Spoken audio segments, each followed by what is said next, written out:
Welcome to the Her Story Circle podcast, the podcast that brings you the extraordinary tales of everyday women who are changing the world.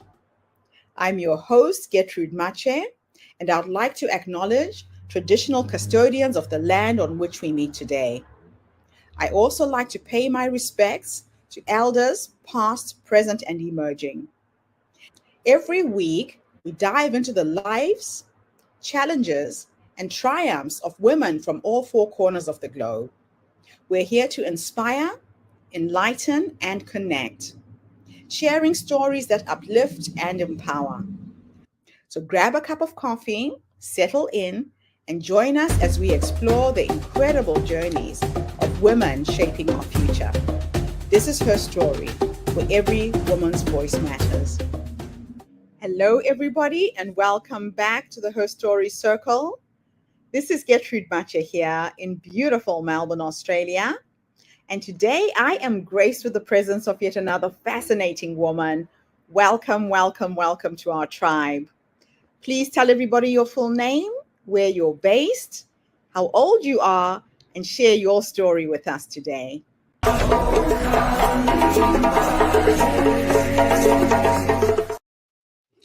Hi, my name is Debrah Ann Minke. I currently live in Michigan, the United States, and I am 57 years old. And I grew up in Toronto, Ontario, Canada. And I grew up in poverty in subsidized housing with parents who were violent and abusive and struggled with mental illness and substance abuse.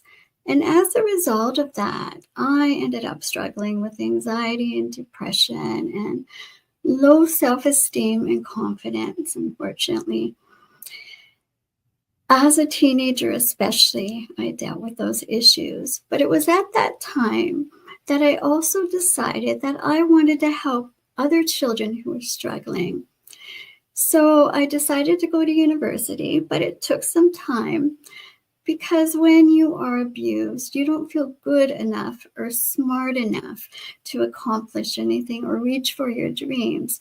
So it took several years, but finally my dream was stronger than anything. My love for children and what I wanted to accomplish in this world was stronger than those negative thoughts and beliefs that I had. So I pushed myself to go to school and I became a school teacher.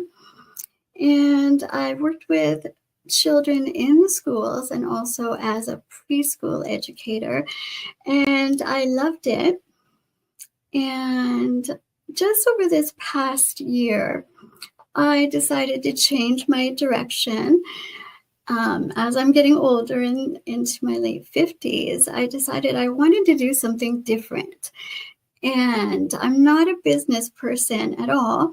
But I decided to start my own business to empower children and help them with their self-esteem and confidence and help them reach for their dreams. Because so many children are struggling. It's much more prevalent than people realize. And children have so many challenges today that we didn't have when we were growing up. And they need the love and encouragement to reach for their dreams. So my business is called Energise Rise. My website is energiseandrise.com. And we just started, we went online in December of 2023, just 2 months ago. And we want to help children overcome their obstacles and give them hope. I struggled with that hope as a teenager when I was being abused and there was a lot of violence around me and negativity. I struggled with hope. And I want to use my experiences and the hope that I can give them just by telling children that they can reach for their dreams, that they can accomplish what they wish, and those negative thoughts, we can just push them away. I think many of us often have limiting beliefs and thoughts at some point in our lives. And we just have to turn it around, push them away, and just start thinking positively and reach for our dreams. And it doesn't matter how old you are, who you are, where you live, we can reach for our dreams and just change our negative thoughts and emotions, and we can accomplish what we wish to. And that's what I want to teach children. So starting in March, we will be having free classes online once a month to empower children and help increase their self-esteem and confidence. And I wanted to provide classes so children who are struggling can connect with other children who understand how they are feeling. And I thought it would be more fun for them as well. And the classes will be fun and encouraging and positive and uplifting for the kids. And I'll have fun activities for them and a way to get to know each other. And for those who sign up for our newsletter at energiseandrise.com, we will notify you when we have free offerings and other activities that the children can participate in. And for those children who are a little shy and who aren't ready to participate in a class, there's videos on the website as well that can be purchased. And some are free. We also have free meditations and videos, and I'm starting to do videos for parents as well to encourage parents, because it's a hard job raising children today, and parents need encouragement too. And I just want the children to learn what they have inside is more important than anything, and to stop looking outside themselves. Their greatest power and strength is within them, not outside themselves. And I know when I was a teenager, there was a lot of comparison going on, and kids looked to other kids for help and encouragement. But they have so much power and wisdom inside themselves. And I want to teach them to look inside their own hearts. They have immense wisdom. And if we empower children, give them opportunities to show their wisdom and make changes in this world, they can do amazing things that can help all of us. We can change this world. I truly believe that. But it starts with teaching children how amazing they are, and teaching the children to live a heart-based life from their heart with love and compassion, and teaching them to turn those negative thoughts and emotions around, because we all have them, and start thinking positive thoughts and encouraging thoughts and emotions, wonderful, loving, kind emotions.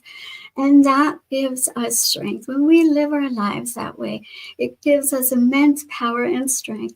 And I want to show children that as well. And I have throughout my life as I've worked with them.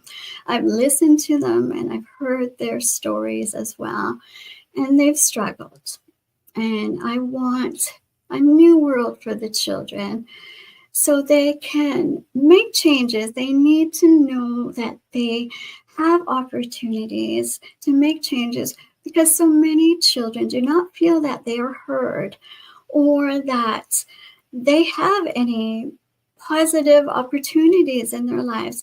There's a lot of learned helplessness in the schools, and because they just don't feel they're being heard in our world and in our cultures and society.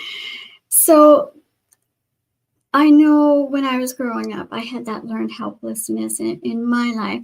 And I know many other children who have negative home experiences, and they are struggling. And I want to give them that hope to make a difference, change this world for all of us. And I want society to start looking at children differently, that they have power and potential inside them. If we just open up the doors and give them those opportunities, starting in their schools, their communities, local charities. Teach them that they can change the world, and then they can gradually go out into the rest of the world and make amazing changes to our world that we all want to see. I would love to do that. That is my mission. It's a mission of love.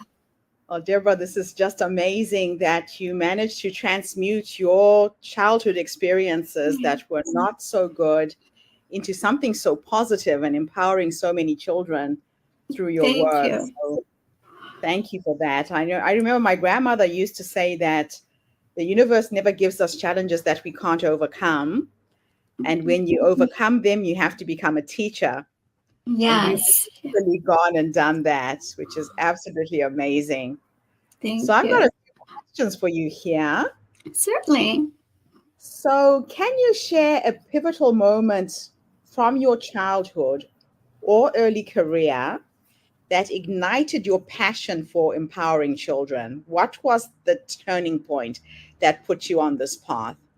I remember when I was in grade 5, I just had a feeling that there was a path for me, and it was strong, and I just knew that there was something special for me to do. And I guess when I was about 17, that was when that desire to work with children really rooted in me.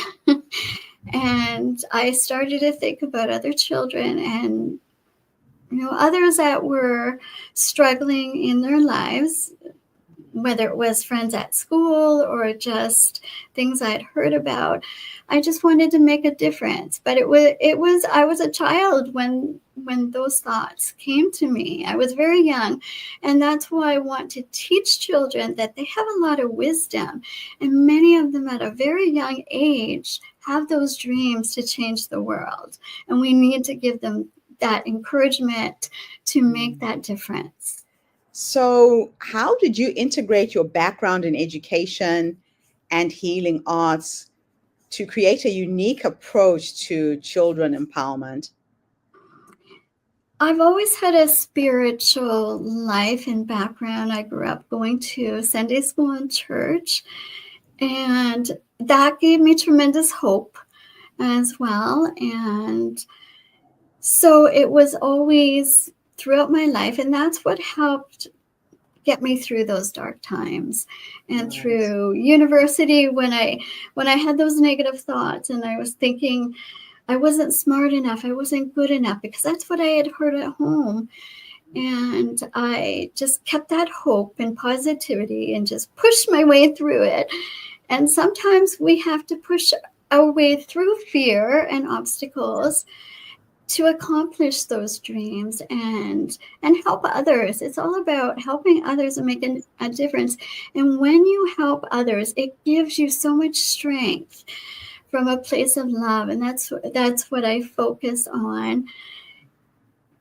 And about 2 years ago, I went into a healer program.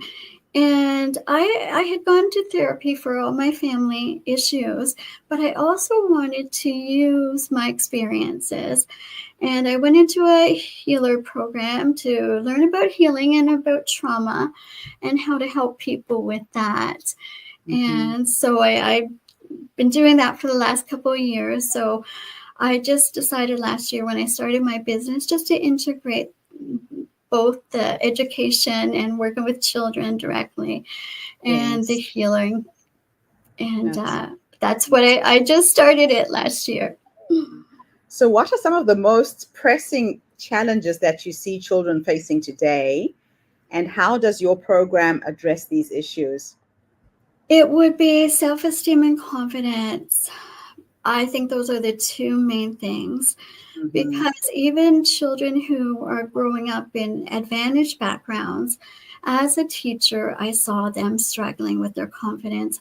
I would hear them say things like, oh, I can't do that, or, oh, that's too hard, or I'm not smart enough. And as a teacher, it's heartbreaking to hear that.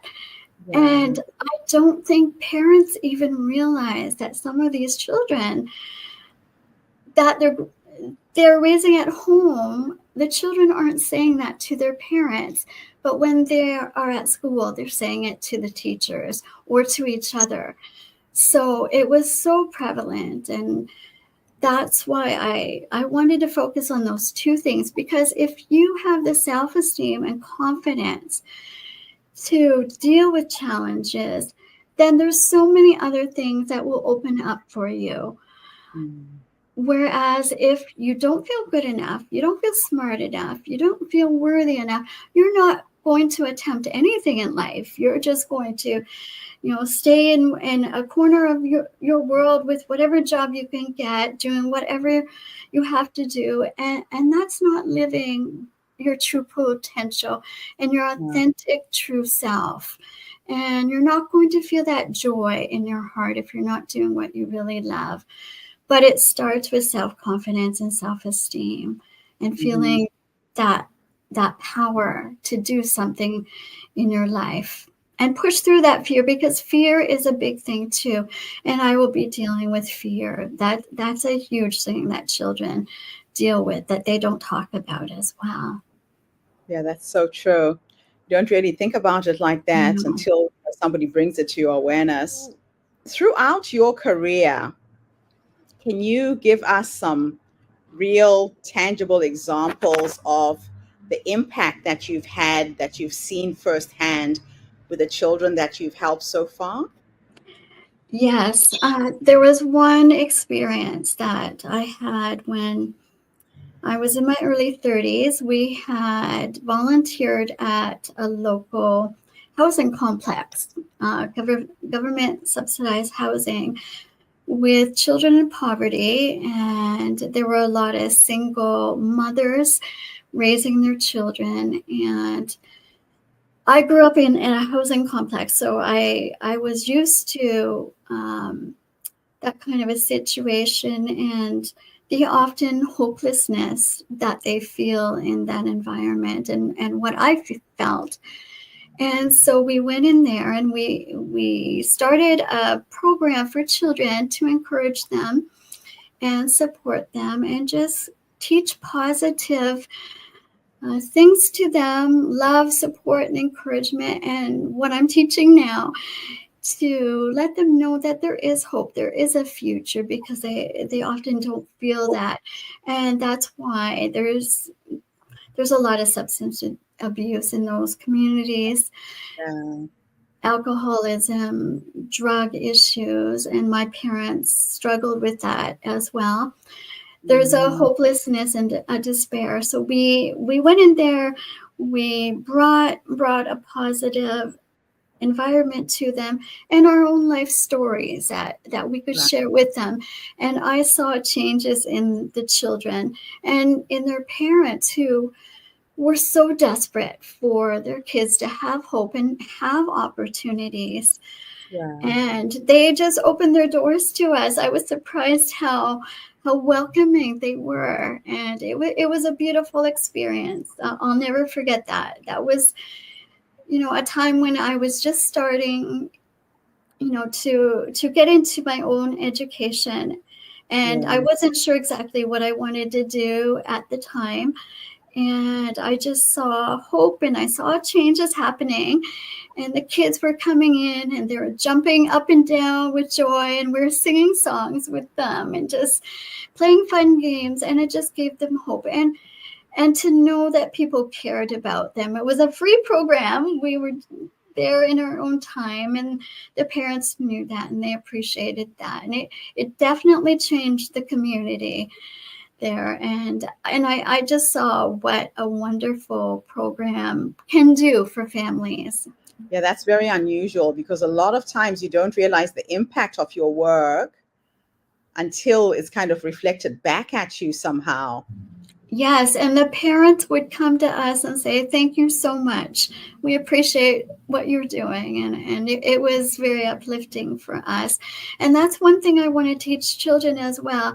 When you help others, it just opens your heart to love and more opportunities. And it creates a better world for everyone. And it changes you inside. You grow so much inside. Oh, I love that. It's incredible that your life kind of came full circle into Yes. the space that you're in now. You know, just before we started recording the interview, I was telling you how so many women give up on life. You know, the minute you turn Yeah. 50, it's like your life is over. You've got nothing to contribute. And yet it sounds to me like your life is just beginning. This Yes. is just a new chapter. Yes, and that was something I had to get over last year too. I was thinking some people are retiring now and I'm just starting. And I thought I'm going to do this. I love it, but it gives you so much energy. Like, when you do something that you love, I just found I was bursting with joy and energy, and I found energy I didn't know I had, and I'm going every day, and I love it. And yes, it's never too late. And I was speaking to a lady in one of my classes, and Mm. she's 83, and she's starting a business. And I say it's never too late. I think that's wonderful. Yeah, and that's the other thing about it never being too late. Yeah. I gave a speech in a retirement home once, and about 3 weeks after I gave the speech, I'd shared what I've done with my life, the businesses I'd created. I'm one of those people who's constantly reinventing herself and always on the go. And this woman heard me speak.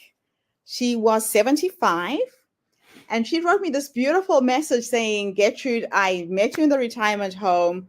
I have checked myself out.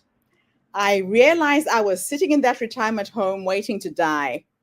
I got myself a Aw. job. I'm now flatting with a friend.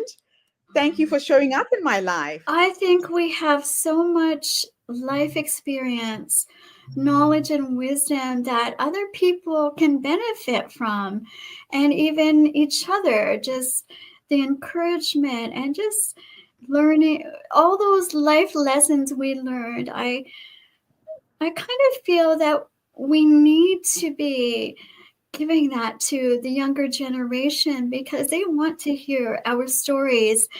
I remember when I was teaching the little kids, and they don't like to make mistakes. And I remember one little boy, I was saying, I make mistakes too, and it's okay to make mistakes. And he looked at me and he said, you make mistakes? And I said, yes. That we all make mistakes. And he said, oh. And I said, when we make mistakes, we just get up and just continue on. We learn from those mistakes. And his Yeah. eyes just got so wide, like children just, they need to hear that. They need to hear the life lessons we have, and the situations where we didn't make the best choices at times. They are so curious and interested, and even younger adults, they want to hear our stories and learn from Yeah. them. And I know when I was younger too, I love listening to my grandparents and the stories they had. There's a lot of wisdom in those stories and life lessons and what we've accomplished, and all the hurdles that the younger generation doesn't realize that we had to get over those obstacles and hurdles that they are now facing. and Yes. and they want to hear that we did it so they can They do it as well. do. So diversity and inclusion are central to your philosophy. Yes, How do yes. you ensure your programs are accessible and beneficial to all children, regardless of their background? Well, that's why I am having free online classes. I don't want any child to be excluded. Socioeconomic status group, I don't want them to be excluded from that. Whether it's race or class or any of that, gender, I believe in diversity and inclusion. That's very important to me. And Mhm. I want equity. And so that's something I will be teaching as well. Right. And that will be a main focus. And if I find that my free classes are getting full, I will start more free classes to make Love. sure that the children who want to participate can. And I think it's important in this world to have equity and inclusion, and nothing excluding people, and especially children. We want them to reach their highest potential, and that starts with opening doors up for everyone. So tell us a little bit about the video series that you developed for children who may not be ready to speak openly about their struggles. How does this series complement your in-person programs? And what feedback have you received from children and parents so far? I hadn't planned to do the video series. I was just going to do classes. And then I remembered when I was teaching, there's a lot of shy kids, and the kids that are struggling with anxiety might not want to participate in a class setting. Some of them Right. are shy and they don't have positive school experiences. And I Mhm. saw that for myself. Some of them are struggling with their marks and grades, or social experiences. So for those children, I thought, what am I going to do for them? I don't want to stop them from learning. So I Mhm. started the video series, and I was thinking, okay, what do I want to teach the kids directly? And for those kids who don't want to participate, I'm going to teach them the same thing. So I just started doing the videotaping and taping what I think will be beneficial. So it'll be basically the same thing. I hope they come to the classes, because I think Yes. there's a lot of benefit in talking to other kids. And that's why I wanted to do the classes, so they know it's not just me talking. It will be a classroom discussion. But for Right. those who just are scared, there's a lot of fear, like I said, Yeah. there are the videos, and then they can watch the videos and see that I'm not so scary at all. I love it. So, running an organization like Energize and Rise must come with a set of challenges and rewards. Can you share a particularly memorable success story and a challenge that you've overcome so far? I'm not a business person, so when I first was thinking about it, it took a few months for me to really, it was a fear. I'm not a business person. I have no business experience. It's like, how am I going to run a business? I'm a teacher, and I do art, and I sing and write stories, and how am I going to run a business? So there was that fear, because I had no idea what to do. So I went online, and I went on a website, and I started to look at videos and do research, and I just pushed through that fear. Exactly what I teach children: just push through it. You can do it, and just push those negative thoughts aside. But when I learned I had to speak to lawyers and bank people and had to have meetings, I was like, lawyers, and I was like, oh my goodness, and accountants and all this. And you know what I had to do? I had to tell myself to calm down, like I do. Yes. It's like, just breathe. I did a video on center and breathe, Oh, I love and it. I taught myself that as well, and just breathe and just center and focus on your heart and push through the fear. And I did that. And what I tell kids, one step at a time. And that's what Good. I told myself, one step at a time. Each day I had a list, and I would do at least one or two things and check it off, and just keep calm. And I did my meditations as well to calm myself. But it was a challenge when you have no business experience and you have no idea what you're doing, to get through that. But it all worked out, just taking that one step at a time and reaching out for help through the website.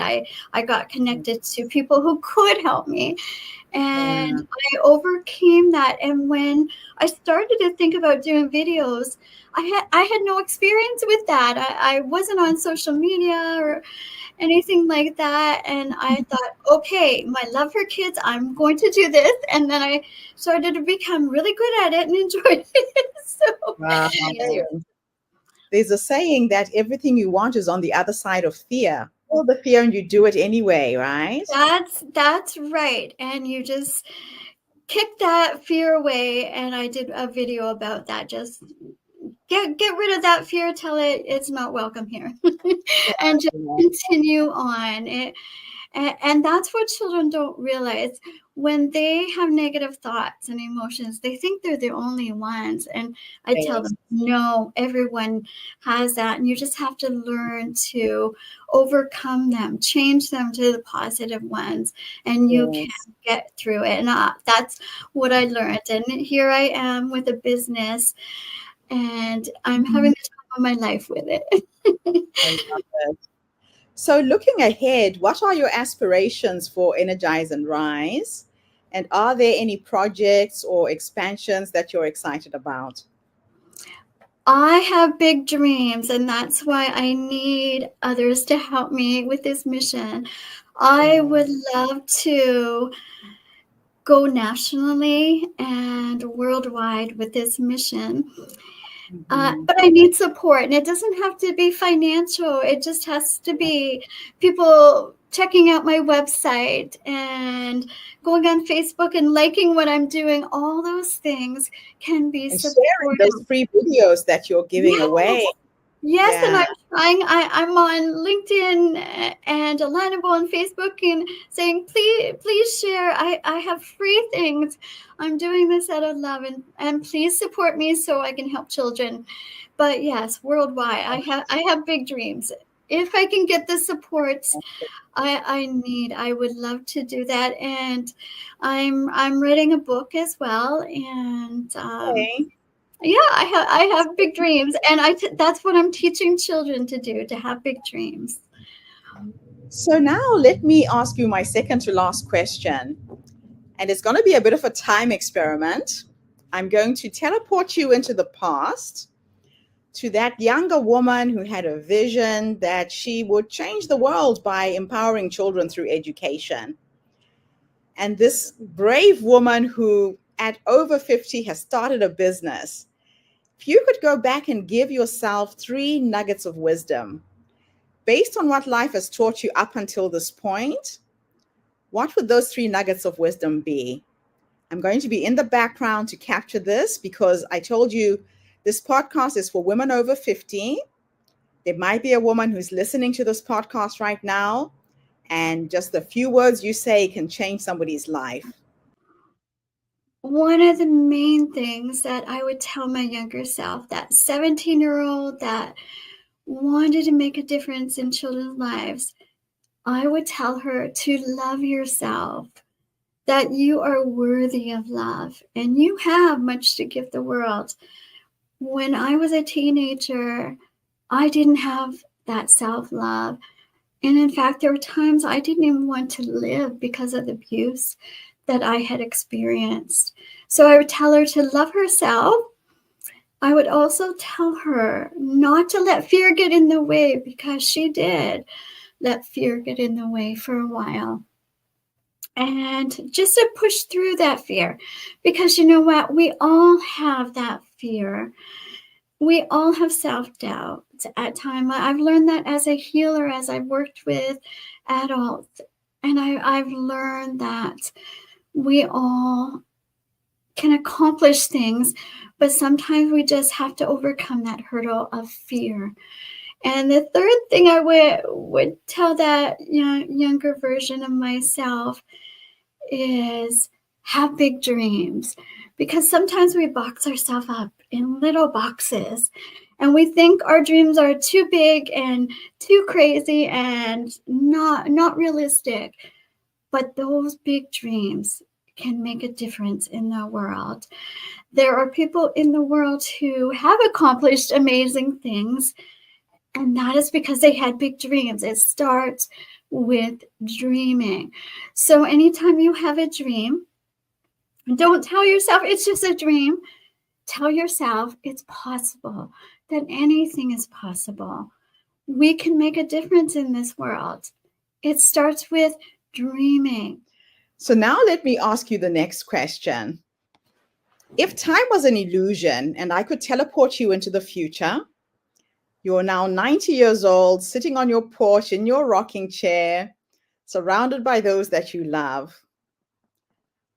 If you could go and have a conversation with this wise woman who's led you up until this point, based on what life has taught you, what would you say to her when you finally meet her? I would say, thank you. You accomplished your mission. You made a difference in the world. Oh, that is so beautiful. You know, Deborah, the reason why I love that question, and it's interesting that we all get emotional when I do ask it. A lot of women don't realize that that wise woman is already in them. Yes. She's inside all of us, and she's that little voice that says go left, not right, say yes, say no.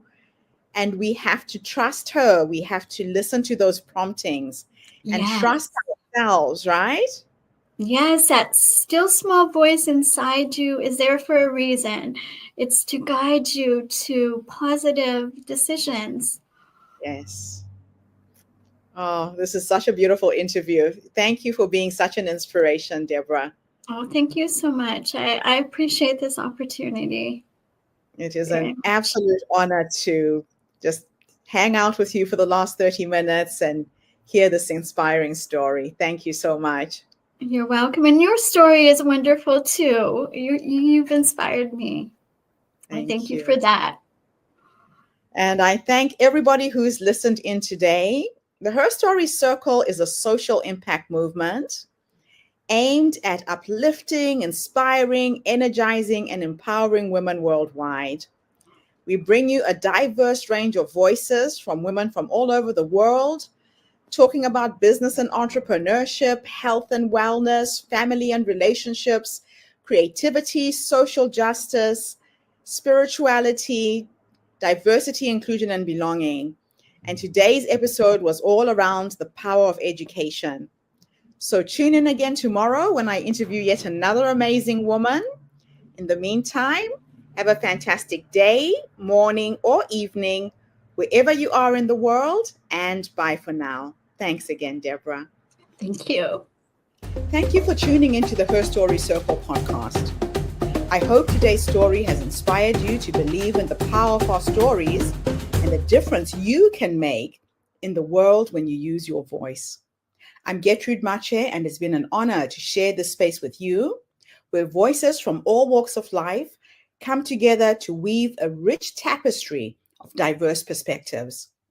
Don't forget to subscribe, rate, and review our podcast to help us share these stories with more listeners. Follow us on social media by looking for the Her Story Circle podcast for more updates. And join us tomorrow for another episode filled with courage, resilience, and empowerment. Remember, your story matters, and together we're building a stronger, more inclusive world. Until next time, keep making her story.